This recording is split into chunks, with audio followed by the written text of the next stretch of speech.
थे और उसको भजन भगवान की कथाएं सुनाई थी। बोलिए राधे राधे।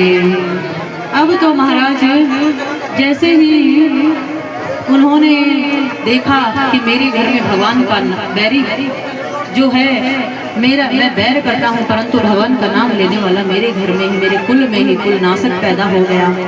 अब तो महाराज एक दिन की बात है, विद्यालय में देखिए जब नहीं माने प्रहलाद जी भगवान का नाम संकीर्तन करने से, एक दिन पूछ लिया उसने कि बताओ विद्यालय में क्या सीखा है। तो प्रहलाद जी भक्त ने कहा कि मैंने एक एक पाठ नहीं, मैंने तो महाराज कई कई पाठ पढ़ लिए हैं, मैं 9 पाठ पढ़ करके आया हूँ। नवधा भक्ति जिसको बोलते हैं, जरूरी नहीं भगवान की भक्ति के लिए मंदिर जाया जाए। महाराज बताया शरणम कीर्तनम विष्णु स्मरणम पाद सेवनम अर्चनम वंदनम दास्यम सख्यम आत्मनिवेदनम। भगवान का सबसे पहली भक्ति है सुनना, जो आप अभी कर रहे हैं। अगर आप शांति से बैठ करके भगवान की कथा सुनते हैं तो वो भक्ति का एक प्रकार है, ये भक्ति कर रहे हैं।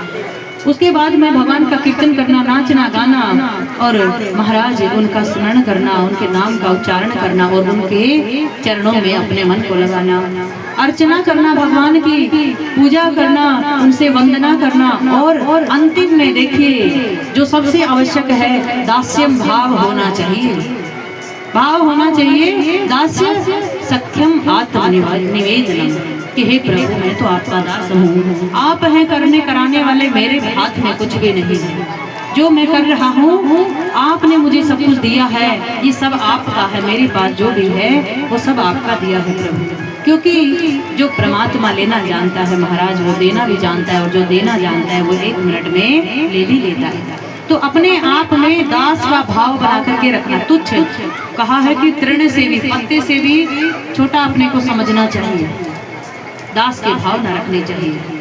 तो महाराज इस प्रकार से जब सुना कि ये तो बड़ी भक्ति फैल गई, ये तो वायरस है, बिल्कुल जैसे अब कोरोना वायरस आया था, एक के लग के सब फैल जाएगा, तो महाराज ऐसे ही हो गया। स्कूल में सब बच्चों को उसने नारायण नारायण पढ़ा दिया। अब तो महाराज देखा कि ये तो कुल का नाशक है, तो उसको पहाड़ से गिराया, मारने के लिए बार बार प्रयत्न किया गया। और महाराज होली का जो दहन करते हैं हम होली में बैठाया गया, परंतु उल्टा ही हुआ, भगवान ने उसकी रक्षा की और होली का दहन हो गया। बोलिए श्याम सुंदर भगवान की। हाथी से कुचलवाया महाराज, सांप बिच्छू से उसको मारने के लिए प्रयत्न किया, परंतु जा पर कृपा राम की होई, ता पर कृपा करे सब कोई। उसका बाल भी बांका नहीं हो सकता जिसके साथ भगवान है। अंत में जब उसने कहा कि कहाँ है तेरा भगवान, मुझे भी देखा, मुझे देखना है, अगर इतनी हिम्मत है तो उसको मेरे सामने लेकर आ।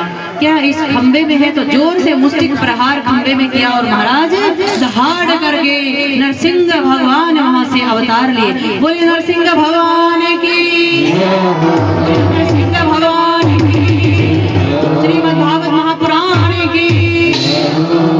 अब महाराज इतने गुस्से में, इतने क्रोध में भरे थे। देखिए आधा शरीर नर का है, आधा सिंह का है, और महाराज उसको वरदान थे कि अस्त्र शस्त्र से नहीं मिलेगा। इतने बड़े बड़े नाखूनों से उसको छाती को फाड़ दिया, अपनी गोदी में भगवान ने उसको उठाया और महाराज नाखूनों से उसको फाड़ करके छाती और उसको घुमा के पटक दिया। बोलिए राधा रानी सरकार की, नरसिंह भगवान की।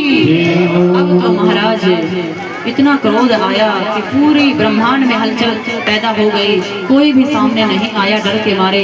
और अंत में प्रहलाद जी महाराज नन्हे नन्हे हाथों से जा करके उनको प्रणाम करते हैं। भगवान ने छाती से लगा लिया और कहा भक्त प्रहलाद, तो जिस कुल में ऐसा बालक पैदा होता है ना, उसकी 21 पीढ़ियां तर जाती है। तो महाराज आप लोग जो भी यहाँ बैठे हैं, जो भी सत्कर्म में दूर बैठकर सहयोग कर रहे हैं या पास में, जो भी आप यहाँ कथा सुन रहे हैं, आपकी 21 पीढ़ियां, जो भागवत कथा का साप्ताहिक का श्रवण करता है उसकी 1 नहीं 2 नहीं 21 पीढ़ियां तर जाती है। आपकी माताओं बहनों मायके की 7 पीढ़ियां और 7 पीढ़ियां अभी और 7 पीढ़ियां आने वाली सब तर जाती हैं। बोलिए नरसिंह भगवान की। अगर घर में कोई भक्त है, एक व्यक्ति, तो कभी भी उसको हटाना नहीं चाहिए। क्या पता उसकी सत्कर्म की वजह से आपकी अलाए बलाएं टलती हैं। बोले राधा रानी सरकार की।